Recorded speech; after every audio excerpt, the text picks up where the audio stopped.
I want to talk about chronic fatigue syndrome, how it affects a lot of people. It's used as one of the primary methods of debilitating or inducing debilitating illness in the population, which is how did that happen? Which is basically like a blanket protocol to produce mass illness across the spectrum, because then the more people are sick and tired, the less they are moving to higher awareness. Excuse me. And they also play both sides and say how by causing these problems they're helping boost people to higher awareness, which may be relative, especially in certain situations where it's the kind of intended result. Or it's funny, everybody's looking at me with this headset on and they're like giving me good responses, and it's just completely random. Probably will have to make some fine adjustments for the wind just added. But there's weaponized mycoplasma viruses and bacteria and fungals, which are they are mutagenic, meaning they bounce back and forth between viral, bacterial, and fungal forms, which is weaponized. Certain pathogens develop the mycoplasmoid trait of basically being able to mutate form through multiple phases. I guess you can't really say it's at will, but it's in adaptation to their environment. These mucoid, bacterial, fungal, plasmoid pathogens, there's only a few that do it in nature, and they're like way out the way, so it'd be like unlikely to become like a pandemic. The ones that are found affecting people to induce chronic fatigue, immunosuppression, what turns into candida, cancer, all this BS, they're everywhere. And it's almost as if somebody manufactured them and kind of redesigned this system, our society. It's as if they've been manufactured and placed throughout all these environments with activators in the air and the land, and the food. Bewildered. I just got over a chronic fatigue 2-week episode where I could barely lift my head. I was like that for 3 years one time before I figured out the proper concoctions to kill off the candida and boost my immune system back up and reverse all the damage and the toxicity.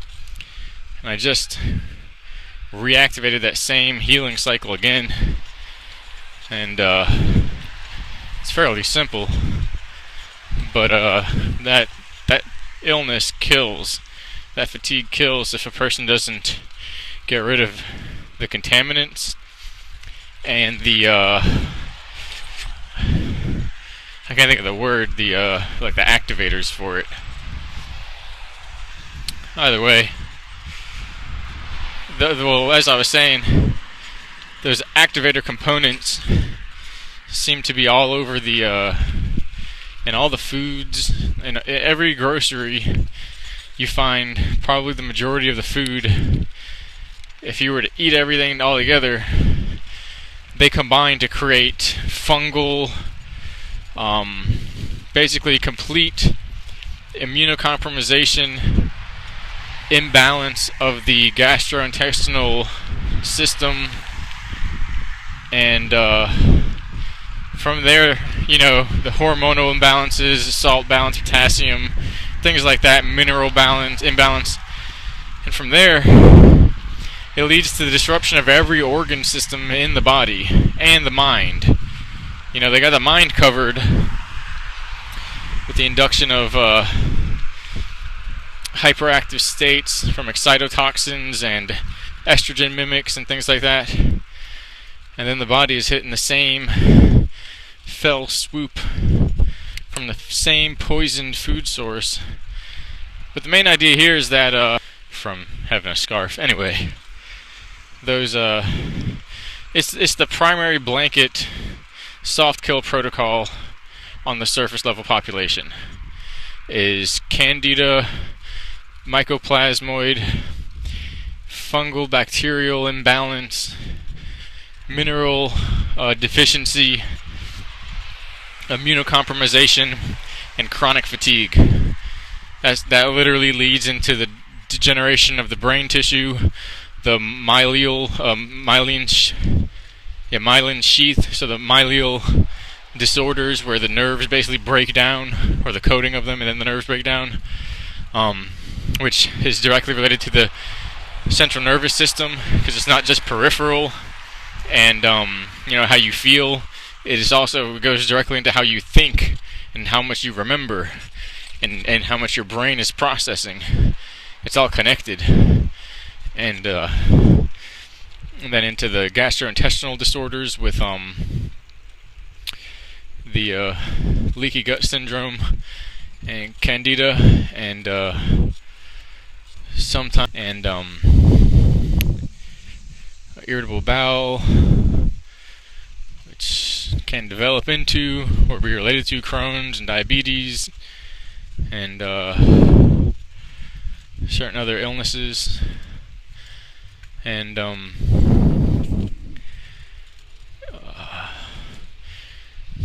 it's all from there. It's all from the basic addiction to the certain types of carbs, the wheat, the fruit, sugars, and the processed goods. But I found that juice fasting, a lot of juices have like an essential oil effect on the inside of the body, and they will end up cleansing the body of these fungus or bacterial organisms. And this could be carrot, purple cabbage, broccoli. Really almost all of them were found to have some sort of effect like that, where they pretty much wreak havoc on the invader organisms. And it's the important part of the process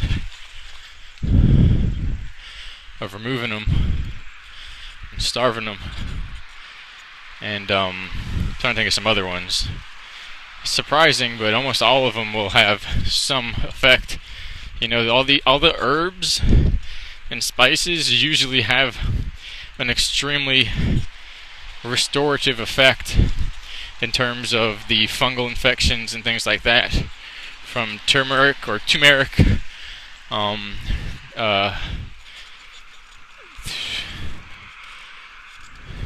I thinking? I know spinach has fairly good effects, but what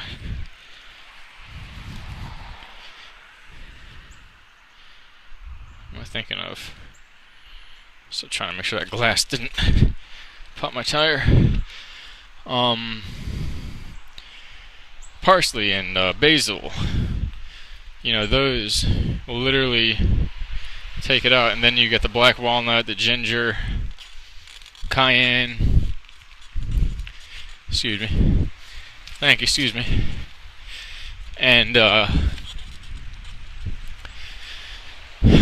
those really are more powerful than we've been led to think. The cloves, the thyme, they literally mess up these organisms bad. And you'll get a Herxheimer effect, which one of the main things is that you feel worse before you get better. In fact, you feel the worst before you actually heal. That's how it is. And that's one of the main things with healing that people don't understand. That nothing comes cheap and easy unless you want to convert yourself to a cyborg. Which even that, imagine the psychological effects of going through that and having to basically come to terms with your decision. And could have went. And so nothing is free unless you're okay with some of the craziest stuff happening. In which case you paid for that long ago with your ability to withstand stress, and somewhere along the bloodline you went through something crazy. It's all at a cost. But the idea is, if you accept that, if you get over this pseudo, like preservative or some word, useful word there, ideology that healing feels good and everything comes through just feeling good. Alright, man. And I swear I have no idea. I have to play this video. Every person I pass in some way, shape, or form didn't just like nod or say what's up. They literally like went out their way to say like hello and give me like a hand sign. I don't know what it is. Maybe they think I'm like some type of Neo agent or something with the headset on, like it changes my appearance. The beard, like they look at a beard, headset, bike. I was like, this dude is definitely walking between realities. It's like some unconscious cue to wake up. They're like, that's that.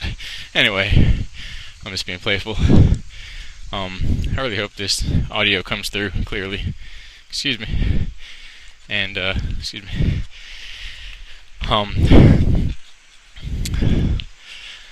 But what was it? Something about the herbs and the healings. Oh, the feelings, what you had to go through. All right, and it's not free. But the point is, in accepting that and rejecting that silly notion that everything's just going to be okay and be free as long as we close our eyes and think about puppy dogs and cupcakes. Well, if you get over that, then you can it's almost like homework. You can do a week's worth of homework in one night because you prepared yourself for the stress that's going to be taken on in that process. Because you prepared yourself for that and accepted that, you can get way farther than you would ever get, faster than you would ever get, with more conscious control over what you're going through than you would ever get, simply by assuming that the process of healing is going to be something that you just accept and push out the suffering and push it away and avoid it, and you get more pleasure or enjoyment and less suffering. It's a duality, and it's not entirely vampiric. Vampiric is when people realize that and they then put their suffering on others in order to absorb their enjoyment, because guess what? That works the same way. You can vicariously suffer through others, through torture and projection and things, and it mutates the consciousness, the persona, but it does provide a kind of sustenance for the mind, which is, then that's vampiric. But just the fact that suffering brings strength is not. It's a bit of a paradox, yes, in certain ways, but it's not inherently negative in regards to life itself.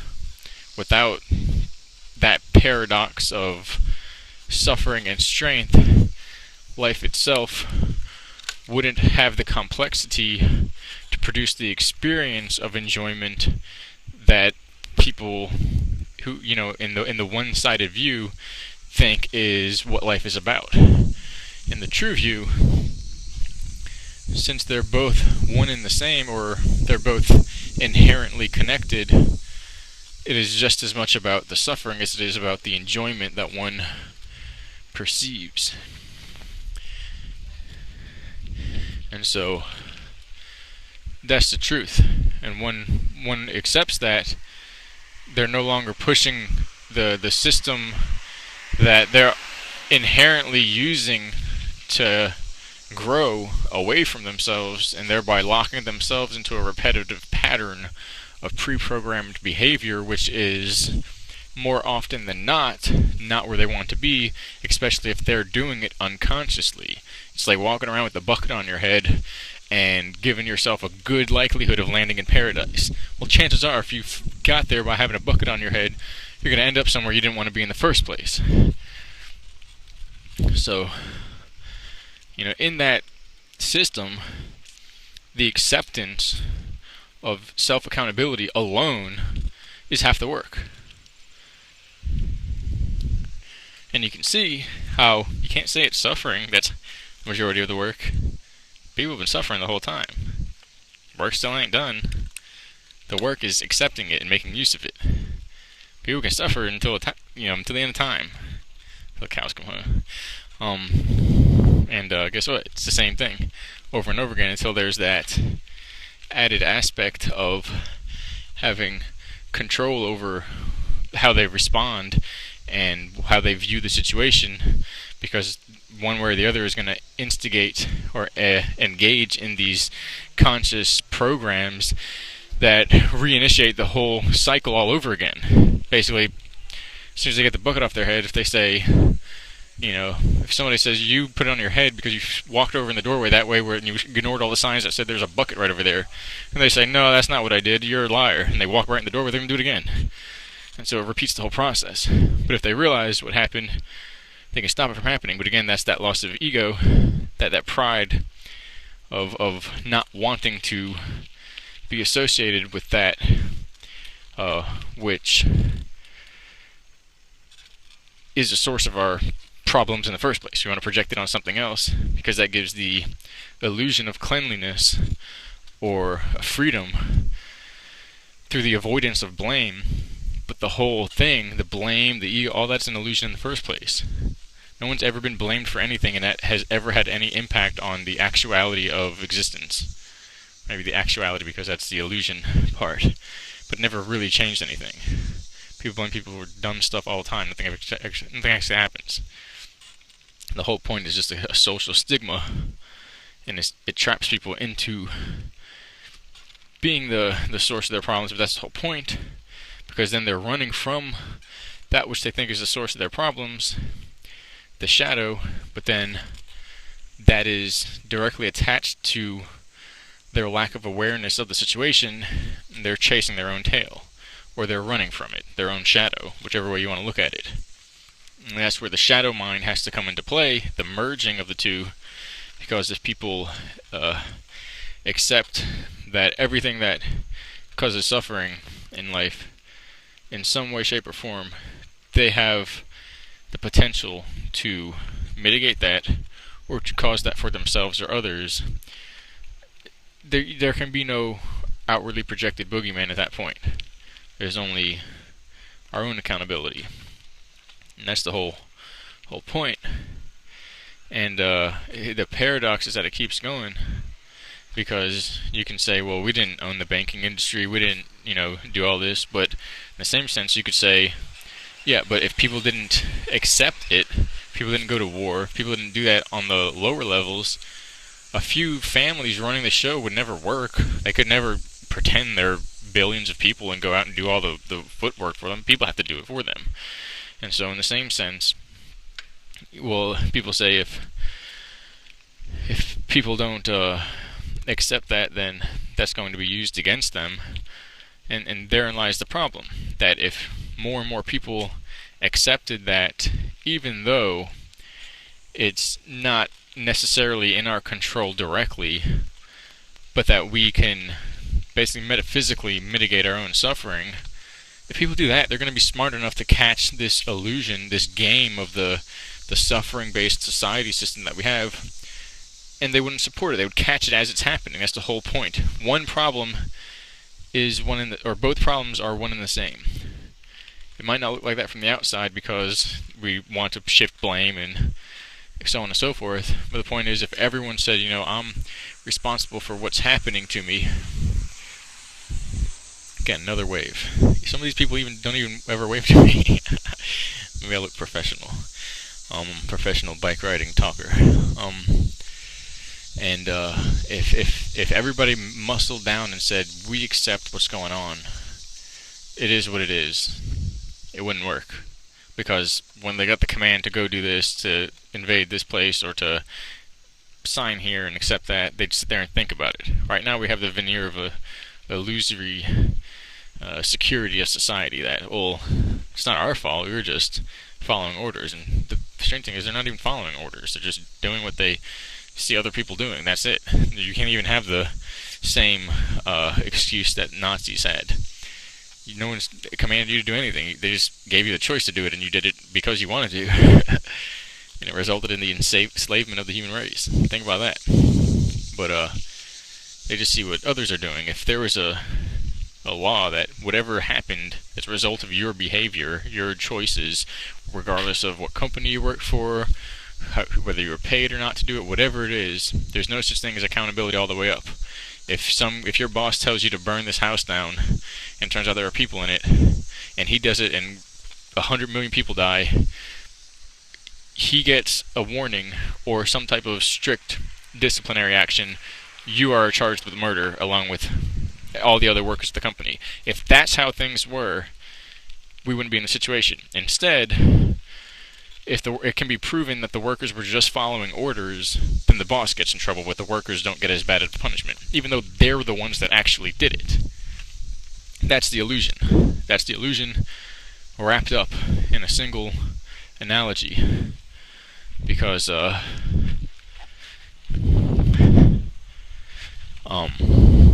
that's the state. It's the state, the church, it's the culture, it's the family. Now I'm looking like expecting people to wave. That moon's waving. Good old flying fortress. Oops, I said too much. Yeah, about self-accountability. This talk went on. This is supposed to be just like a test for the mic, which I hope turned out well. It might be completely distorted from audio from all directions. If it works well enough, I'll wrap it, and I'll probably be able to hold it real close to the my mouth, my voice expulsion area, and that could be useful for these kinds of chats, which is also part of the reason I haven't had. I don't know if I'll ever record indoors again. Maybe when it gets real cold. But we'll see anyway. But yeah, I just wanted to kind of make an update, and this is about information, not so much me. But just chronic fatigue, and I think it was a few mistakes in my diet, not food intake, because this is actually killing me. Some too high like sugary granola bars that I kind of like started to snack on by the box, and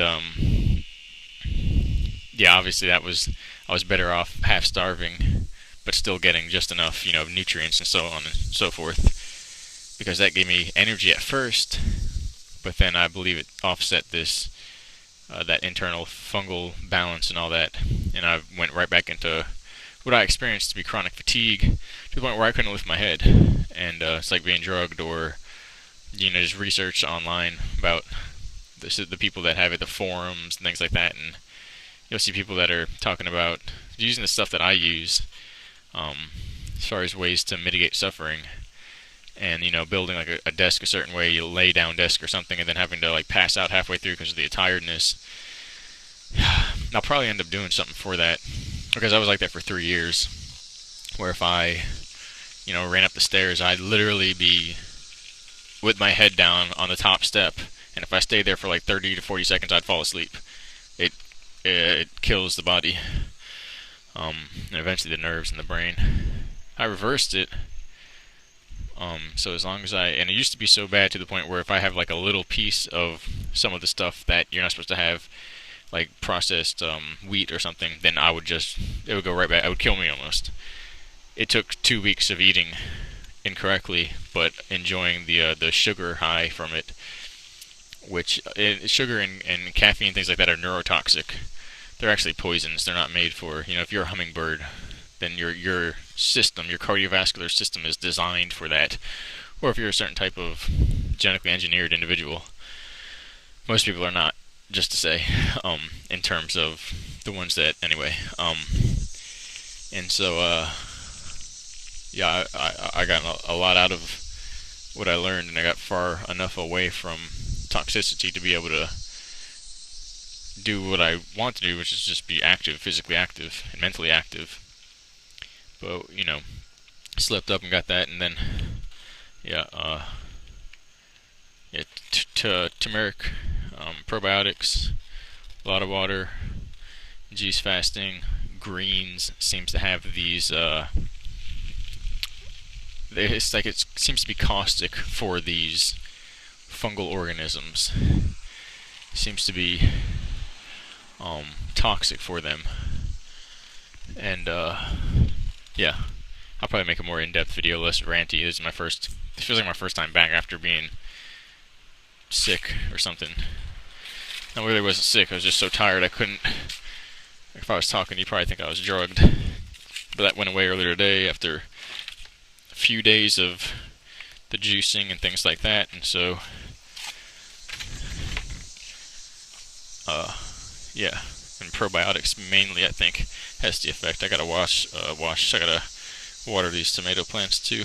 Check out the mic, see if I can noise reduce that. If that works, probably make another more complete video tomorrow.